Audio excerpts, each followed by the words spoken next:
And we're also, oh, there's the recording. And we're also working with such a diverse group of adults that have various levels of experience, uh, come from different cultures, and I mean everybody has a different culture. You could meet two siblings from the same family, and they'll tell you they grew up different. So we always have to kind of keep that in mind. So I really wanted to touch on this one because this is what we do every day. Most likely you're going to really understand. Oh, yeah, I've been doing that. So at the very least, that this will just be, oh, yeah, I have been doing that. I'm feeling really confident about the trainings that I've been providing to adults. Or hopefully you get a nugget. But at the very least, I hope this just shows you that you are doing this and that's why you're in the position that you're in. All right. Now I'm going to scoot everybody out of the way and not see anybody for a minute. So now as I figure out how to use my screen. There we go. All right. Let me move everybody one more time. So the title of this one, and I do like really catchy titles. That's kind of my little thing that I like to do. So choose your own adventure training about adult learning theory, because each of you are going to have something that maybe you want to work on or that's of more interest to you in this particular training. Welcome. So this session definitely built on ways that adults learn best, interactive, having choices. I have yet to meet anybody in any presentation I've ever offered that enjoyed just sitting there. So I'm sure you're all aware of that as well. You can tell when they're starting to look at their phones and start chatting with each other. Hopefully you'll find these tools practical and use them tomorrow, or they're tools you're already using. And I hope to hear from you. Please put anything in chat. Feel free to come off of mute and interject as well. For me, this is very interactive with all of us as a group. And I'm going to be done at 8. You're not taking a test, but it really is about utilizing that information and seeing how it pertains to you and what you do. Learning outcomes, they're very wordy. I do apologize. So what are 4 key adult learning principles? How do we redesign from sitting and getting information that they're just a captive audience to helping them make choices? What are some challenges? How can they practice what you're preaching to them so that they're learning that and providing feedback to you as well? So maybe they have a suggestion. You go, oh, I could do it differently next time. How do we facilitate that engagement? How do we get our audience? And we know it's not going to be everybody, but how do we get them to interact with us and the materials that we're providing? And then we also want to check for learning. Did it make sense to them? Is it going to be practical? Is it useful for them as well? Because if we're finding that they're like, nah, that didn't really help me in my classroom or help me in my business, adjustments can be made. So this is why I call it choose your own path. So here's 4 pathways that I'm looking at for adult learning for all of you. Are you looking to have more engagement in your sessions? What about the design of your sessions? Now, I know sometimes the space that we get is not always conducive to what we want to present. So I know we had somebody at Coastal Bend and the classroom was not set up for a painting project, but they did help her out and provided a different room so that she really could allow those participants to engage in this painting activity, because it really was, old school desks. And this was a group project. So design. So can we ask for those kinds of spaces? Coaching. I know many of you do coaching with owners, with directors, and you're trying to help them on their path while showing them different pathways. So you're coaching them along the way. And then assessments. Are we assessing our participants on the information that we provided? So you can kind of look at these as your primary lens. What is something that you're working on as an adult in this field? So that you can better meet the needs of the adults that you are coaching and or providing a training. So we have some norms: adult learning theory and action. And again, sometimes they're just big words. And you've been doing it. But we'll talk about this. And hold on, I got to move everyone out of the way. So, the norms of adult learning, this is how we communicate respect, offer choices, and practicality. So, voice, allowing our participants to participate in multiple ways. We know some observe. I don't worry if they never speak up, don't hand in a form. I'm hoping that they got something. Maybe their boss told them they had to be there. So I just go, well, they're observers. I'm definitely an observer when I first enter a space that I've never been and I don't know anybody. Do they like to write? You know, that one page, maybe they can take notes on it. Chatting, do we have small group? Do we have large group? Do we have opportunities not for them to just answer questions, but can they participate as well? Hey, this is my story. And of course, speaking. I know I always have one or two people that do a lot of talking. That's all right. The relevance, does it connect to real training challenges? We know when teachers are in front of us, they're like, please, can you help me? I never want to have a toddler that bites again. I say, gosh, when you figure that out, please share that with me. Is it off topic for them? Is it not quite working? Does it not quite meet the needs? And then do we need to adjust our context? And that could depend what conference you went to, what school you went to, as well as what area of Texas or maybe out of state you went to. We also have to remember that we need to respect the experience. Their experience adds to what we're providing, and try not to talk over them. Sometimes they can have some ideas that you're like, wow, I hadn't thought of it like that.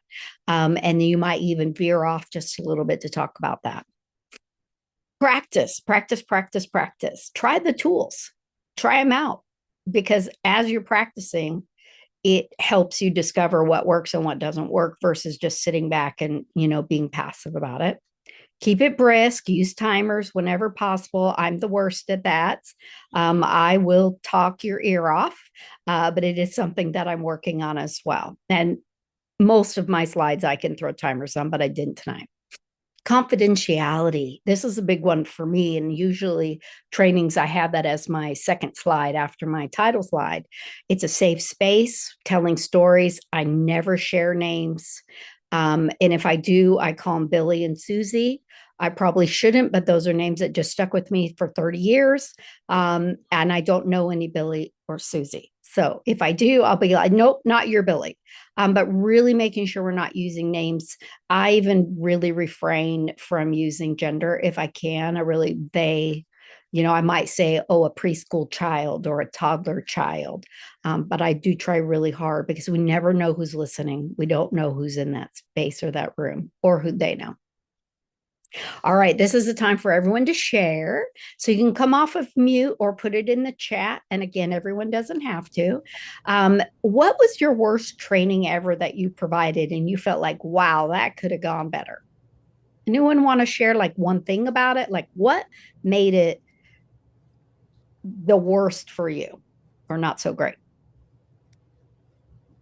I did a STEM training, and here's the worst part about it: the room was so small, and I Okay. carried like all my stuff with me to show examples and stuff, and like I had a full capacity crowd of like 20 something people, and the room was teeny weeny, and I literally moved like this, and I'm used to walking amongst people, and I felt like, oh my gosh, this is like the worst. And although everybody said, oh my gosh, that training was so awesome, and they Right. said they learned so much from it, I felt like it was the worst because I didn't get that connection, Right. to be able to encourage and stuff like that. So that was my worst training. Yeah, the space that we are in can really play up or play down to what we are trying, the information we're trying to provide. I'm so glad though that your participants felt like they learned a lot. I know as you though, Vicki, you want to be in everybody. How you doing? How's it doing? How you going? How's it going? Anyone else want to share one? They went, I did one, and the AC was broken, and I was literally drenched with sweat, and like I couldn't concentrate. Like I just wasn't myself because like I couldn't focus.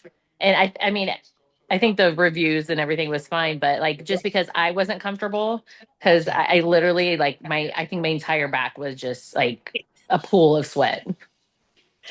Yeah. So temperature is a big thing, and adults want to be in comfortable seats. They don't want to be sitting in child-sized chairs. I've worked at far too many centers. Are like, and I'm like, no, we're going to have to bring in adult-sized chairs, or at least a nice cushion on the floor. Yeah. So being comfortable, and as a presenter, if you're feeling uncomfortable, that can be conveyed, even though you're trying to hide it. That can still come out in how you present to your participants as well. Thank you for sharing, ladies. So, what did the adults need? Comfortable spaces. Even though they're like, oh, it's a great training, you know, as the trainer, that it could have been better. That, hey, why didn't somebody check the AC? When we went to Coastal Bend, there was I checked everything after. No one told us that we had to use their wired computers. We all thought we were just going to be able to hook up our laptops. And so that was a little thing for us, because you get used to your own computer, how you move about the space, and these were wired. I didn't bring a pointer with me, so I'm running back to the desk and running to the front. And we all make adjustments, and most of the time our participants don't even notice, but we know those small things. And so now I know to ask that question. Is it wired? Do I need a pointer? I'm just going to bring a pointer all the time now. Yeah, adults need those spaces too. Here we go. So, why does adult learning theory matter? Well, we want them to be engaged. We want to retain their attention. We also want to retain them if we have schools, we're hiring people. We want them to stay. We want to be able to meet them where they are. We want to make sure that the information we're providing transfers.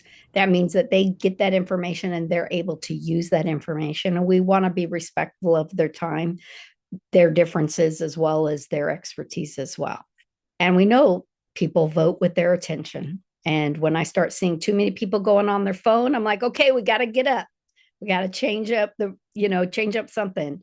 Because obviously, whatever I'm providing, I think it's interesting. Obviously, it must be a little bit boring. So we all think on our feet, right?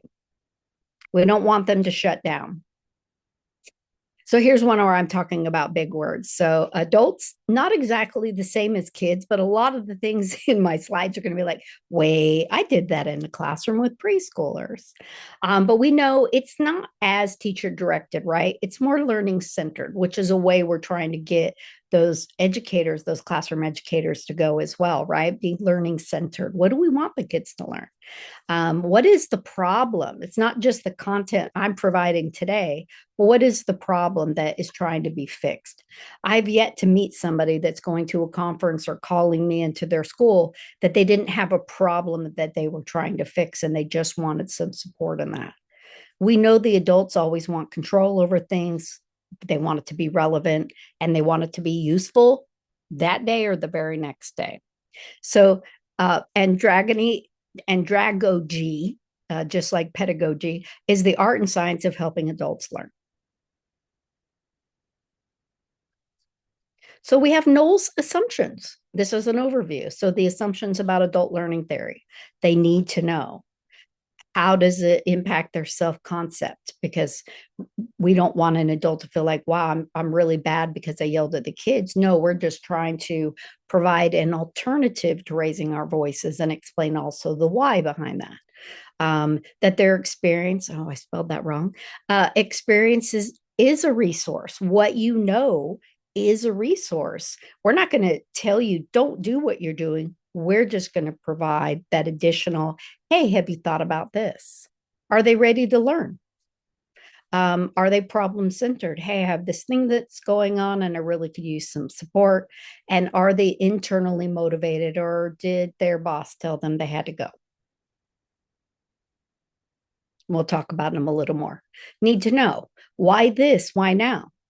So think about the learners that you have, or even yourself, because I know for myself, whenever I'm preparing a training and adjusting it for depending on what conference I'm going to or what school I might be going to, I'm like, what is my why? Why is this training important to me? So hopefully that is coming out when I'm providing that training as well. It's like, this is really, I found this to be important. I tried it out before. So what is their why? So sometimes if we start at that particular juncture, that help us work backwards and go, okay, their why is this. So how can I help them get there? Why do toddlers bite? I will often refer to that because I've never had a toddler classroom that didn't have one child that bit somebody at least one time. And usually I have much more than that. So, what's their self concept, their autonomy? They want choices. They want to choose where they're going. They want to choose their role. They want to choose their tools. So, it can be very valuable to have different things for everyone to do. And Jasmine, I'm just going to kind of bring you up. So, yesterday, I really appreciated that Jasmine had an opportunity for us to scan a QR code and utilize our phones for a poll, but also we could just utilize the chat. And so having those options was very useful because we know not everybody likes to scan a QR code. So it's important to at least provide two choices, just like kids, right? That's why I say some of this is like, do you want to sit on the chair now or do you want to sit on the chair in a minute? They just want choices. It makes them feel powerful. And sometimes all the time, I resist being controlled, but we do thrive when we co-own that learning. That's one of the first things that I say. You probably know this information. I'm just going to maybe say it in a different way, and hopefully you get a nugget, or at least you go, "Hey, I've been doing that." That was a nugget for me because I am kind of finally getting into the QR codes and things of this nature because I am getting younger teachers now. I do have older, more mature teachers that, Sure. we can relate to because we're women of a certain age. But, That's right. I've got kids that don't know what life is like before Google. Absolutely. They have no concept of never having a cell phone. They No, right. they have no idea that TVs used to only have 3 channels. Yep. Thank you. Did you know? That's what They didn't have a Thomas guide in the back seat on the floor so they could get somewhere. There you go. So Yeah. so I'm having to learn that, okay, you have to not only work with this group, but be relative for this group as well. Right. Yeah, because we have a wide range of experience in our programs. Yeah, so experience can be an asset. It can also be a barrier. Sometimes we get set in our ways. Well, this has been working for me for 25 years. That's great. I am so glad that is working. But I know for me, I want as many tools in my toolbox as possible because I haven't met every child yet. I haven't met every adult yet. I'm like, what do you have, Sheila? What do you have, Deidre? What does Jasmine have? What does Vicky have? And I'm sorry, I can't see anybody else right now. But that's what I want to know. I want to know what else you all know because I might encounter that. So thank you for sharing those examples. Yeah, so we're trying also to relate to who we have and be relevant. And sometimes it's sorry with your experience, oh, that's not going to work. I tried that in 1982. Yes. And yeah. Yeah, there's a lot of things I tried in the early 90s. I wasn't equipped at the time, I think. My brain was still developing. And so that's why this can be so important and even helping the adults that are learning from us understand that there is a process. These are the things. Hey, did you know? Are you ready to learn? Do you have a readiness today? Or were you just really not happy about having to get up this morning and come sit in this course? Or you didn't decide to call in a consultant to come in because the toddler classroom, structure could be better. And we know we get a little bit defensive. We have that ownership over our spaces, over our businesses, and we can get a little defensive because we don't know who each person is. We don't know if they have our heart in mind and our best interest in mind. Yeah, so readiness rises when problems are real. So we know people tend to be ready when they're like, I got to fix something. We're hoping that it can be better. So it's important when we're creating our trainings for whoever we're presenting to or coaching, tie that training to the workplace pain points. We know turnover is a big one. We know not just staff turnover, but child turnover, behavior challenges. Everyone's always asking, how can you help? How do you get kids to line up? How do you get kids to be quiet? And, my answer is like, well, we really don't. But here's some tools that you may have to use 5 tools with one group of kids. And how do we remain compliant with compliance? And we have not only licensing, people have TRS, people might have NACI. There are other organizations. You have the food program. Now you have another compliance. You have so many entities that are kind of in your business, literally. And that can be very, it's a lot. And it can really cause a lot of stress for people. So are we ready? Are they ready? Is it problem centered? So most of the things we're presenting are somebody brought it up, somebody mentioned it in our check-in group, somebody wrote it on one of your exit tickets and said, you know what, I really wish there was more information about. So it's really important when it's problem centered that we're really focused on what teachers, owners, directors, companies can do. Here's the things you can do, not always what you must know. It gives them an action, gives them something. Hey, have you tried this? And that's why their experience can matter. What things have you tried? Okay, well, tell me a little bit about that thing you tried in 1992 or 82. So they don't want to be lectured. Most people really understand what the policies are, but give them some scenarios. Have them give you scenarios if at all possible, so that you can, again, tailor the information that you have and the expertise that you bring to them. And that motivation. Is their purpose? Did they feel competent? Did they feel like they belong? And that belonging can matter a lot. I know at Coastal Bend, we had a lot of groups. You could tell there were a lot of groups that came as schools together. But you go to TXAYC, it's so huge. At least it was to me. I was like, oh my gosh, it's a lot. And sometimes you don't go somewhere with your coworker. So did they feel like they belong in that space as well? Did they feel competent to be there? They're motivated by that, feeling capable and respected. So how do we integrate that into any of the trainings and coaching opportunities that we have with other adults? Which one gets ignored the most? Like when we're thinking about these things and we're doing these trainings and coaching, which one do you find or think might get ignored the most? And you can put it in the chat or come off of mute.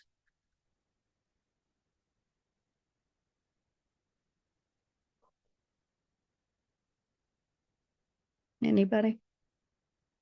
Just off this I think list? sometimes it's self-concept or autonomy. Yeah. Yeah, looking at the list, I'm thinking autonomy Yeah. because I know for personally I have my agenda. Yeah. Like, these are the objectives I need to meet. And Right. so and then I have, what is my mode of getting this across? And so sometimes I do forget about their own autonomy because I'm trying to make sure not that I have complete control, but I may maintain some kind of structure during my training. So that's something I know I can probably look at more. Okay.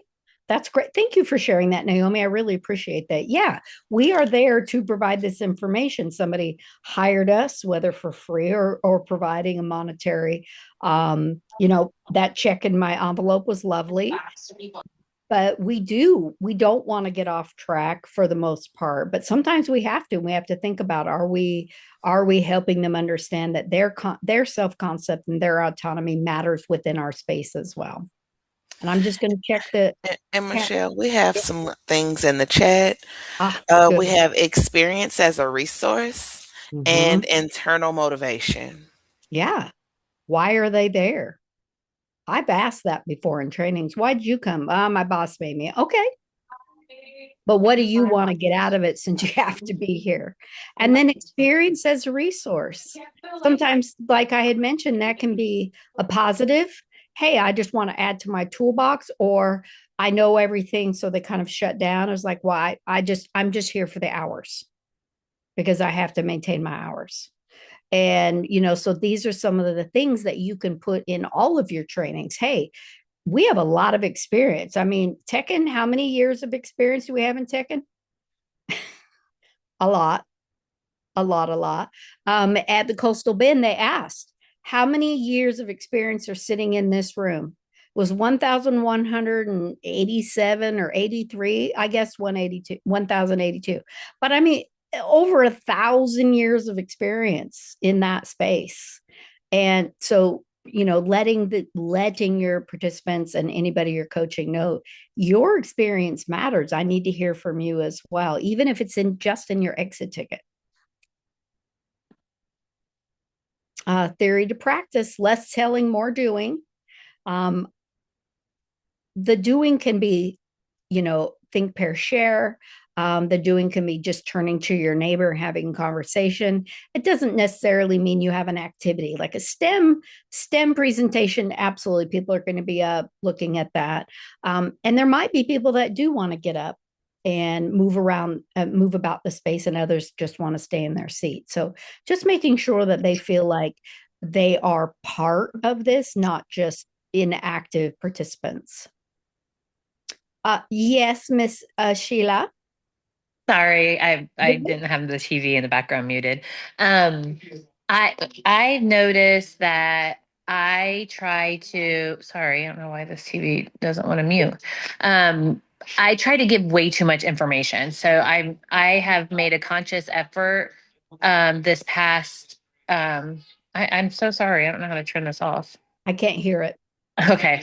Um, to do less information and letting them do the small groups or do workstations where they're getting to share their experience and they're getting to control what they do. And then I'm walking around and like I did a training the other day.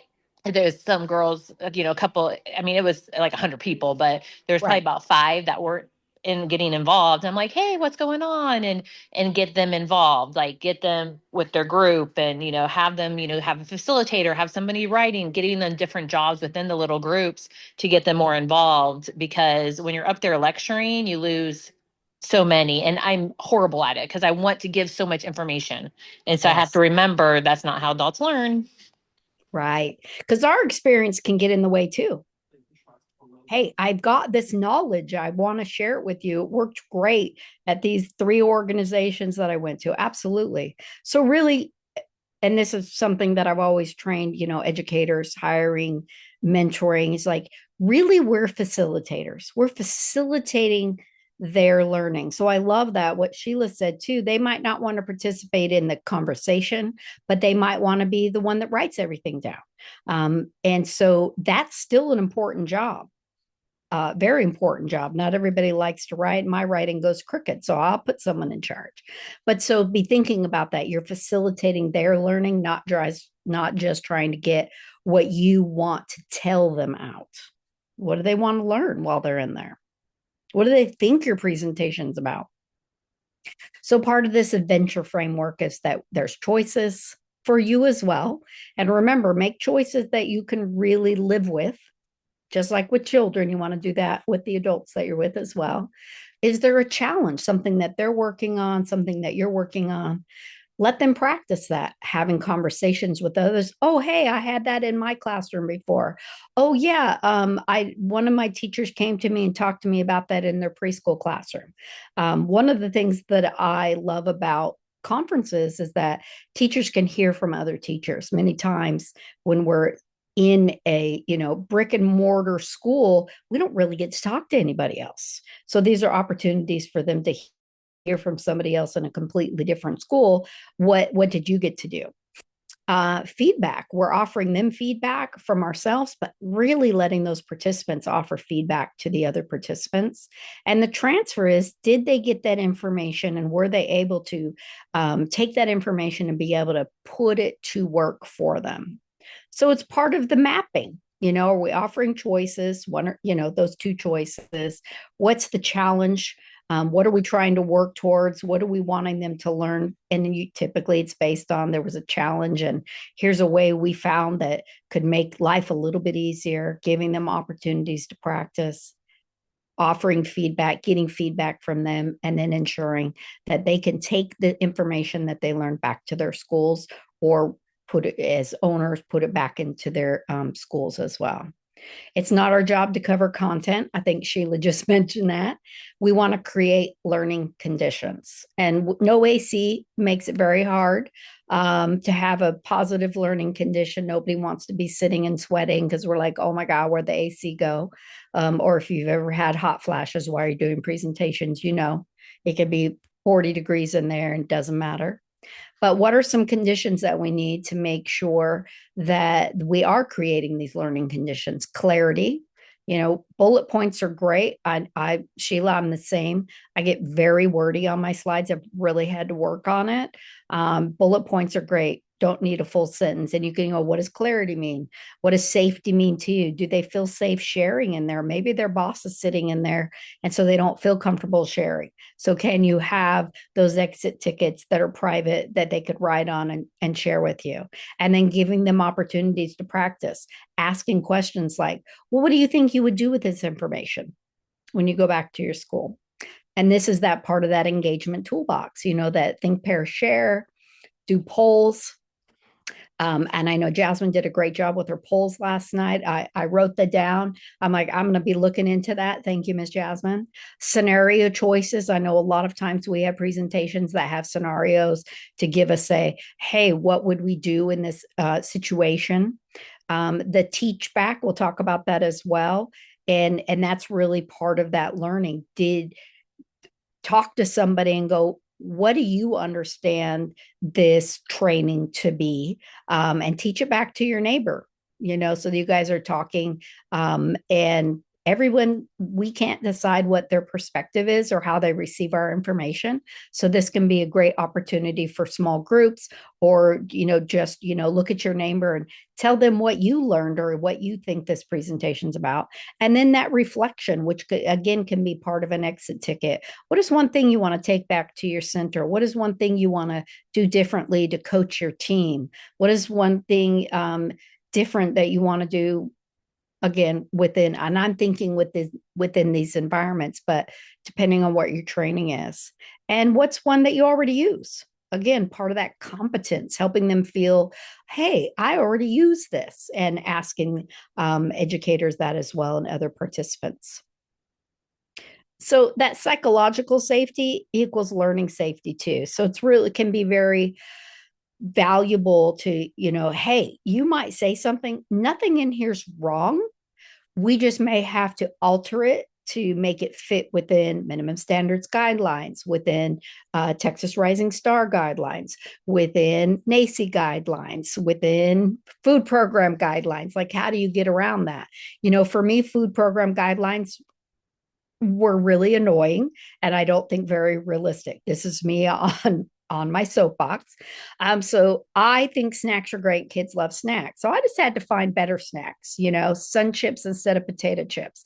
Different. So I worked within the system, but I will work a system. And I promise I'm always I'm always looking out for the kids. But you know, I think cookies are okay once in a while. I think that more normalizes it versus kid thinking, you know, dessert is bad. Because if you grew up in the 80s, you know the diet culture and the jazzercise culture, and, you know, just don't eat the desserts. And I'm like, eat dessert first. That's my motto. But Amen. okay, thank you. So we don't want to shame anybody for how they grew up or what their belief systems are, but we just talk about how could we make it different? Do you want it to be different? And then remember, because we don't want to risk being wrong if it costs us our dignity or if our boss is sitting in there. But we want to make it a safe space for them to share things and oh, okay, thank you for sharing that. Versus maybe in the back of our mind would go, I cannot believe they told me that. You just kind of put on that face and go, okay, well, tell me a little bit more. Anybody else have an experience like that? Kind of let your audience kind of share before you kind of jump in, and just to let them see, hey, other people have different viewpoints. It's not just us, because they look at us as the expert. We are absolutely the expert when they come to conferences, when they hire us to go into their schools, and any other consulting that you do. We are the expert, and we are, but we want to ensure that they are not feeling less than.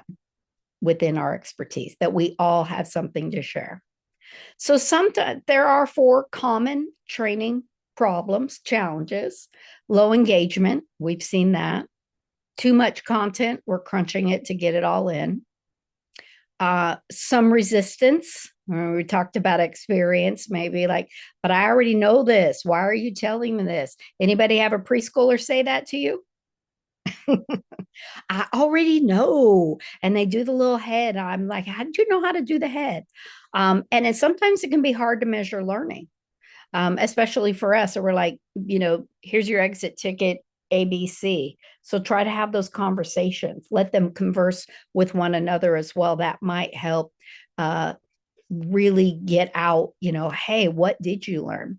And so as a group, we could talk about what is a training problem that you find when you're training or you're coaching an owner or you're coaching a director or you're going and doing, a minimum standards training. Is there one of these that kind of stands out? I'm still thinking about what you talked about for we don't teach content. I guess because a lot of my trainings have been about content. We're trying to share information with that. Yep. So I'm still kind of wrapping my mind around, and I didn't hit the unmute button fast enough before when you were. Oh, okay. Big, so it was it was when we were talking about adventure map for adult learning, and it said choice, challenge, practice, feedback, transfer with the arrows. Mm-hmm. And my job isn't to cover content, it's to create learning conditions. Mm-hmm. Because I think that I think I hear what you're saying with like I have number 2 on that challenge of just wanting to pack so much, like open up my brain and shake it out into yours and Yes. overload on that. Mm-hmm. So I think that's kind of what I'm thinking about is that part of sharing too much, wanting to really versus giving some information and giving them practice and multiple opportunities to explore and think about it and build that competency within a much narrow. So I was taught like you can take information and go really broad with it within your 2 hours you have, or you can take a smaller amount of information and drill down Yep. for that. Yeah, you can. And I know that that's where I came from too. A lot of it is content. We want to make sure you get the content, you get the content. But what I kept finding when I was training, schools that I've been in, I was the director and I'm doing all these trainings, is like they just really tuned it out. They're like, it's not helpful. We're not getting effective tools that we can bring back to our classrooms and use. Yeah. Okay. Yeah, because one of your slides talking about lecture, right? So I feel like that's Yeah. kind of that pushing of information Mhm. versus that engagement of having that exploration about, how does this fit in my world? And I do like the part that you said about actionable. So in my notes, I was like, what can they take and immediately apply in their classroom? What can they go and implement right away? Yeah. Yeah. And and again, we've all worked with groups and you're in those schools and teachers are like, I just tell me what to do. But we know it's different from every adult that works with kids and it's different from every adult that works with adults as well. And so you can't be me. You can't even say the exact same thing that I say. Yeah, with that child and then they would if they're looking for just a solution for guidance and they take it and they use it and it doesn't work, oh Right. well, there's a lot of Yeah. factors involved. There's so many factors involved. Absolutely. I totally know where you're talking. I couldn't even tell you which slide we were on for that, but thank you. And I'm willing to share this with everyone as well. Yeah, here it is. Found it. Duh. Yeah, This is it's a not. no-duh zone, ma'am. It's a duh free, no judgment. Oh, sorry. Duh. I just think of The Simpsons.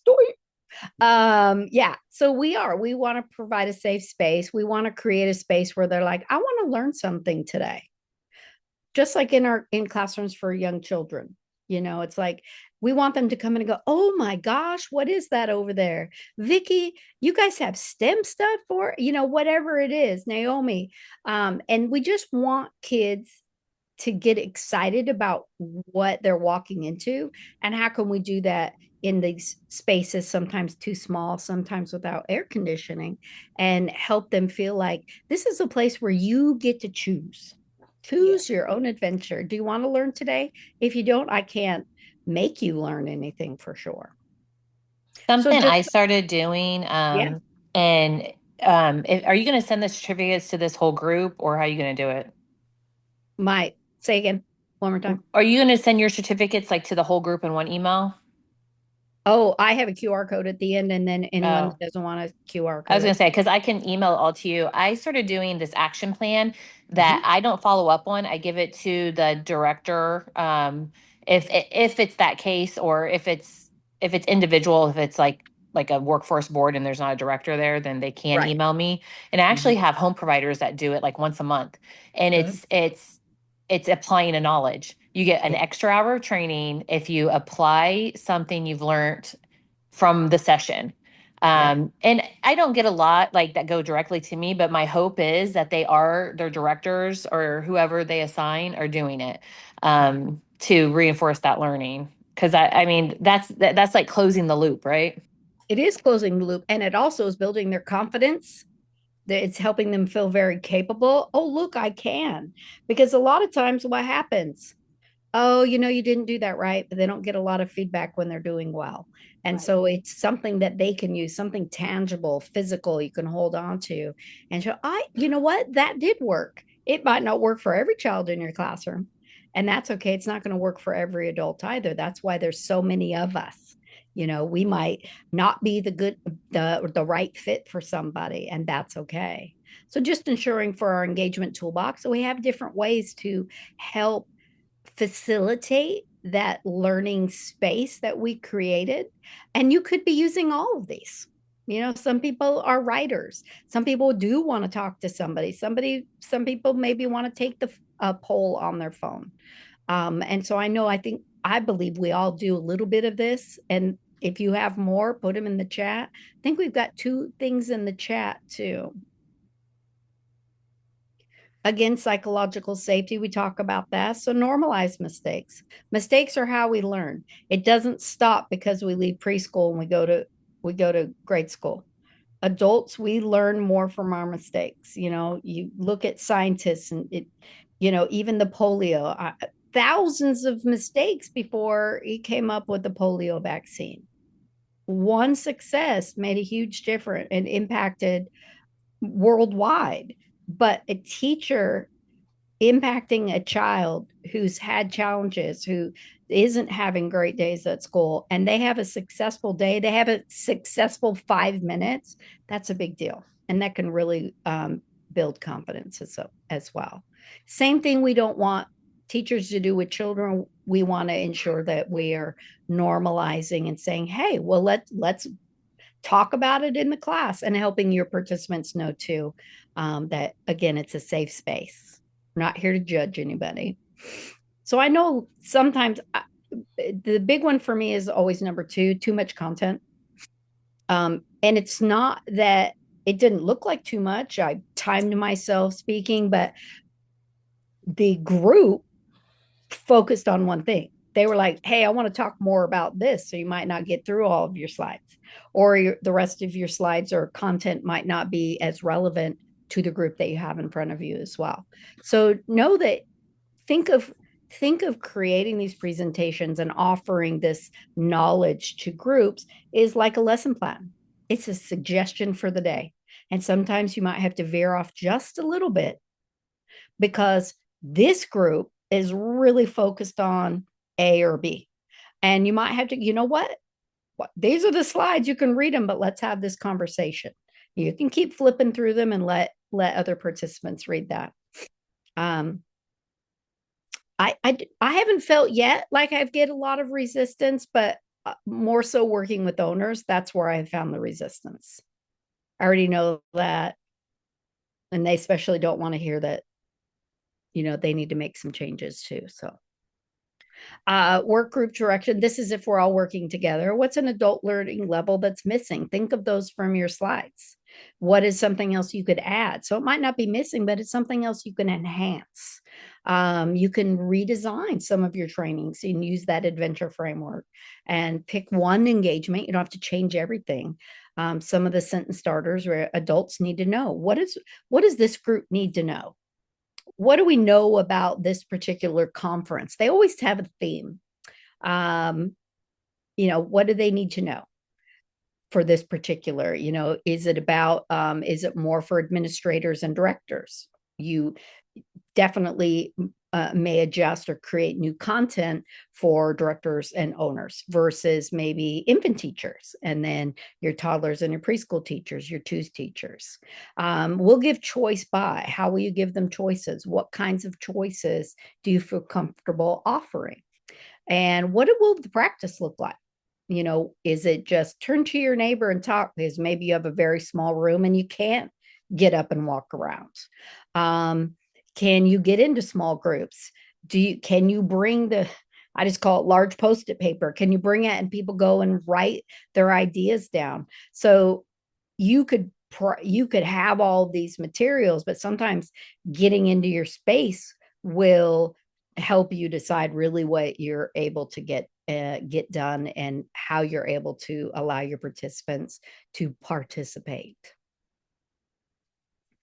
So we have solution gallery too. And I wanted to, okay, you guys are so cute in the chat. I love it. So solutions gallery, what's the problem? How do we fix it? And which principle would you use? Now, this can be for you as trainers looking at your content, thinking about some of your past presentations. I wonder if I could have done that differently, if that might have had a different outcome, or I might have gotten more participation, more vocal participation, or more active participants. But this is also for the groups that you're training as well. What is the problem? Why are they coming to your infant, toddler brain development class? Why is that important to them? I do like to ask those questions at the beginning. Thanks for coming. I'm Michelle. I have this knowledge, but why are you here? How do you adjust it? And out of those principles, which one do you think would be most effective for you? And then when you're thinking about that, think about what principle did you use? Maybe you're just working on one for now. Maybe it's less content and more opportunities to converse with your participants. And if you can name it, you can repeat it intentionally so you can continue to do it. So sometimes it's just putting it into our vocabulary, maybe having it be the first slide. These are things I want to work on in your presenter notes, just as a reminder for you as well. So I heard, looking to, be a facilitator versus just somebody's, here's the information you need to know today. And, those were my least favorite professors that just talked at you from the front of the class. I'm like, no, that's not what I want to know. I want to know this thing. So can you have some flexibility within your trainings as well, within your content? Then we also have the 3C map. What's the content? How do you make that connection with your participants? And what are the challenges as well? What do they need to know? Why does it matter? Link it to their work and what they're doing, and practice those tasks that they must do. And you might have some things in mind, but if your participants can also provide some ideas that are more relevant for that group at the time and you feel comfortable, that's great as well. And again, just turning that sit and get, right? You're just sitting in your seat and you're receiving information, get those 3 C's instead of just 6-bullet lecture, right? You got a slide here. We're going to talk through these. Is there a scenario? Are there decisions to be made? What would you do? Is there a discussion that can happen within this space? And can they check? Hey, what would you do? Oh, and check. How would you get to not just the discussion, but how would you get to the solution as well, and not just focused on any problems? So you can look at just rewriting maybe one segment or just one part. Maybe it's paring down the content, but not taking it out. Maybe long sentences, and you can bullet point them. And think about segments that you teach and how you can convert those as well, and bring in those adventure steps so that your participants are feeling competent, they're feeling capable, they're feeling like they can add their expertise, and not just be sitting and taking in all the information that you have, but that their expertise matters as well. That teach back is, why? Why are we here? Why this topic? Is there an activity they can do? And then check the learning as well. And sometimes that's walking around the room. Well, what did you guys decide? Oh, okay. Thanks for sharing that. I let any participants, anybody know, I said, if you share something I think is awesome, I'm going to borrow it if that's okay with you. I'm always wanting to learn from others as well. And here's some great questions that can activate those adults in your spaces. What's the real problem we're solving? Where does this show up at work?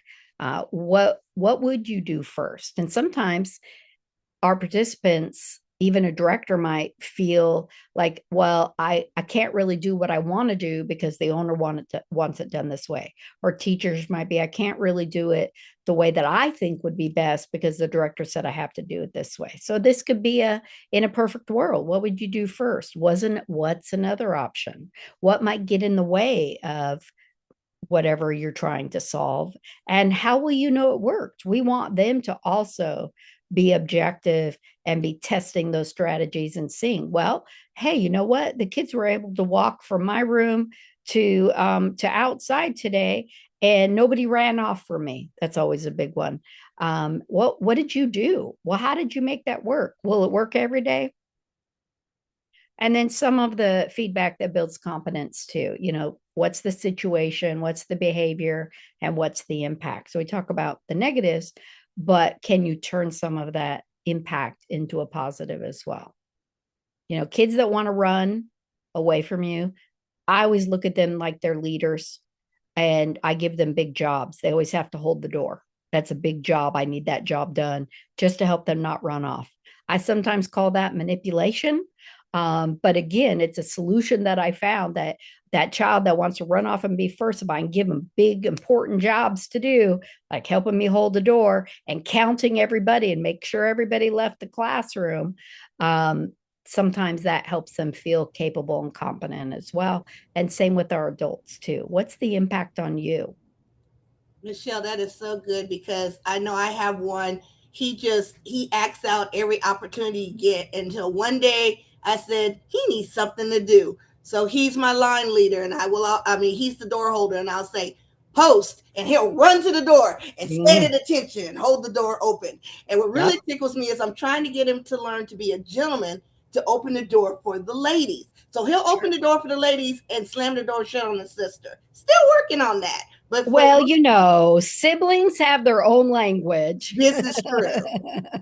You could just say at school, I need you to open the door for your sister. Okay. Because then it's just at school because it's a school rule. But, you might have somebody that, hey, you want to hold the pointer and point as the slides go? Do you want to call when you see a hand go up? Just like I asked, Miss Jasmine, can you check in the chat?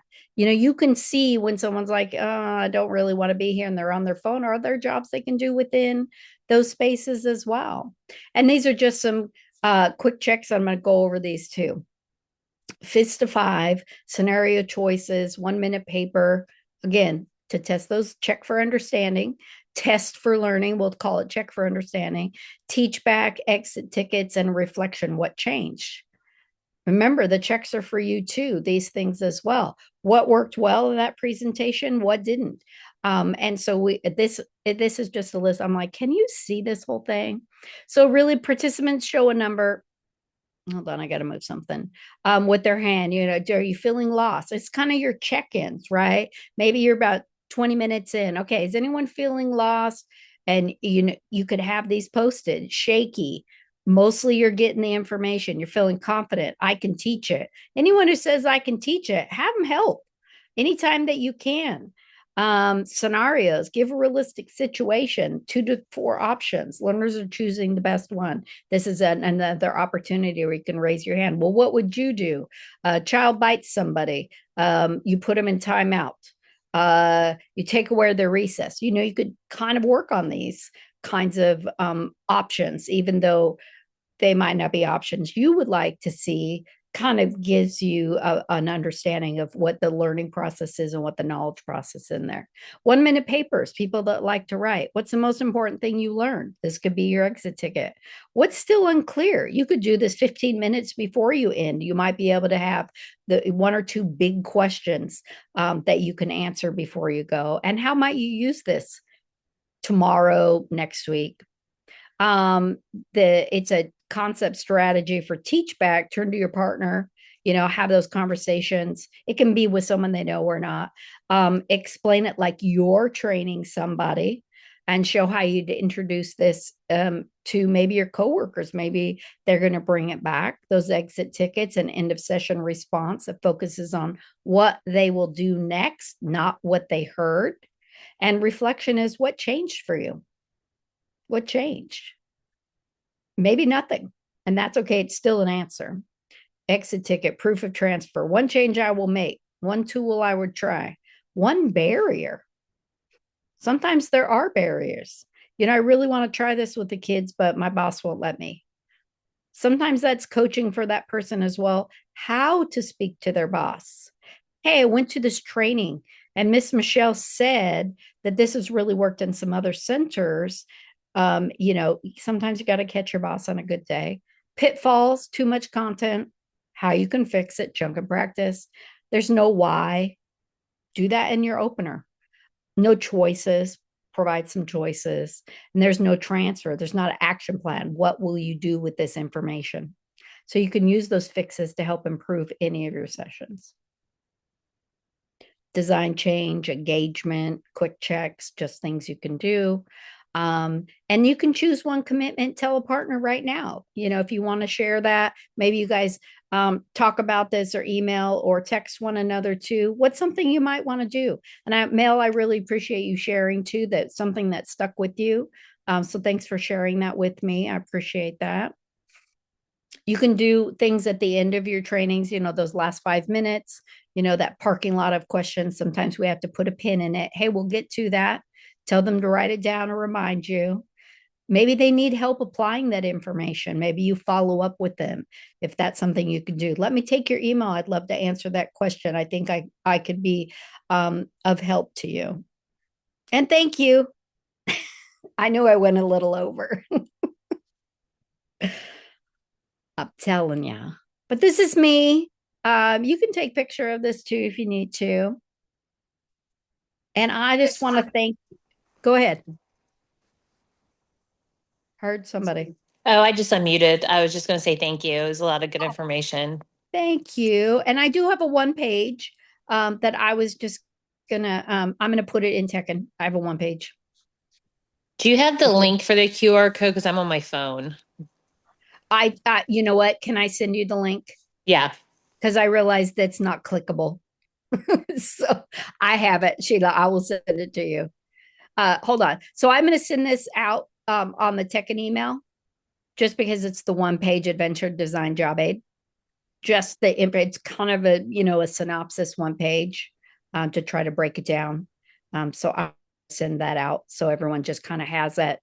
And if you're finding that this is useful and helpful, you can also take a picture of it. That is fine as well. I'm going to find you on LinkedIn. Click. Yeah, you are. I need all the friends I can get. Did you get that? You got the LinkedIn stuff, everybody? It was long, but I thought it was Michelle Colton. Close. Coston. Here we go. Coston, sorry. You want to screenshot it? Yeah. Okay. I could also put it in the chat. I got it. Thank you. My pleasure. All right. Thank you. Thank you. Thank you, Vicki. Thank you, Judith. And let me see. So I have that 1-page, and then here's the QR code. And I'm hoping that you can get to it. And you can always screenshot it and pull it up later too. if you don't want to use your phone right now. Michelle, can you send the link to me as well? Yes. And I'm actually getting ready to gallery view so that we can take our picture. Oh, yes, please. Send link to. Does anybody else need the link? I do. Thank you. Mel? Yes, please. I need to do my hair real quick, Jasmine. Just give me a second. Somebody said yes, please. Was that Deidre? Yes, it was. All right, Deidre, I do not think I have your email. I can put it into the chat for you. Yes, please. I'm trying to get everybody's phone numbers and emails. Or your phone number, whichever one you want me to send it to. Oh.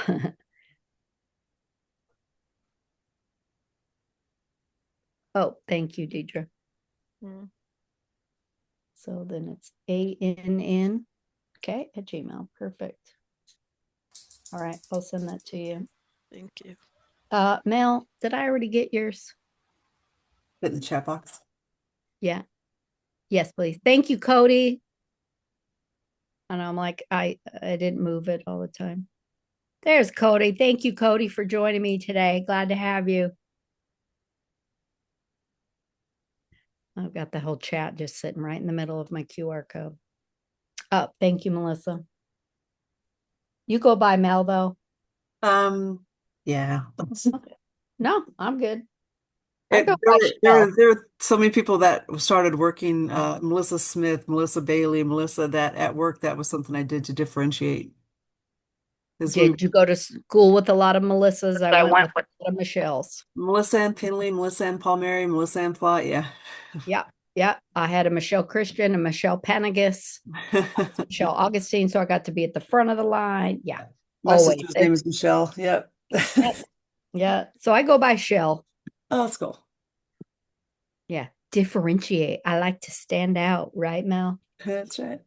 Plus, it's 3 letters for my first name and 3 for the end. So. Oh, nice. All right. Well, I loved having everybody. If you need to go, does anyone have any questions they want me to answer? Please do not hesitate to email me. I'm sorry. Let me put my